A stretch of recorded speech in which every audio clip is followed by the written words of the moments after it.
ఆర్థిక ఇబ్బందులను అధిగమించేందుకు తెలంగాణ ప్రభుత్వం అష్ట కష్టాలు పడుతోంది. కొత్త పథకాల అమలు నేపథ్యంలో నిధుల సమీకరణకు కసరత్తులు చేస్తోంది. ఇదే సమయంలో రుణాలను రీస్కెడ్యూల్ చేసుకునే పనిలో పడింది. ఇంతకీ ప్రభుత్వం ఏ ధరలు పెంచబోతోంది? పథకాల అమలుకు అవసరమైన రెవెన్యూ జనరేట్ అవుతుందా లేదా? రాష్ట్ర వ్యాప్తంగా భూములు, ఆస్తుల మార్కెట్ విలువలను సవరించేందుకు సిద్ధమైంది రేవంత్ రెడ్డి ప్రభుత్వం. కనిష్టంగా 5% నుంచి 100% లోపు పెంపు ఉండనుంది.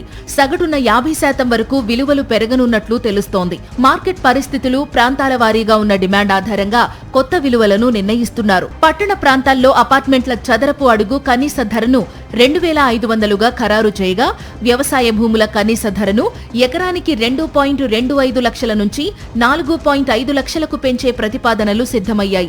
ఈ సవరణల వివరాలను ఇప్పటికే ఆన్లైన్లో అప్లోడ్ చేసే ప్రక్రియ ప్రారంభమైనట్లు తెలిసింది. పెంచిన విలువలను ఈ నెల 26 లేదా 28 నుంచి అమల్లోకి తీసుకురానున్నారు. మరోవైపు రాష్ట్రంలో మందుబాబులకు భారీ షాక్ తప్పదనే సంకేతాలు వెలువడుతున్నాయి. సంక్షేమ పథకాలకు నిధుల అవసరం, మద్యం తయారీ కంపెనీ ఒత్తిడి నేపథ్యంలో ధరలు పెంచేందుకు సిద్ధమైంది. అన్ని రకాల మద్యం బ్రాండ్లపై కనీసం 10 నుంచి 15% వరకు ధరలు పెంచే యోచనలో ప్రభుత్వం ఉంది. దీనిపై అధ్యయనం చేసిన త్రిసభ్య కమిటీ ఇప్పటికే నివేదిక సైతం సమర్పించింది. కొన్ని బ్రాండ్లపై 25 నుంచి 30% వరకు కూడా ధరల పెంపు అవసరమని కమిటీ సూచించినట్లు సమాచారం. ఆర్థిక భారం తగ్గించుకోవడంపైన తెలంగాణ ప్రభుత్వం దృష్టి పెట్టింది.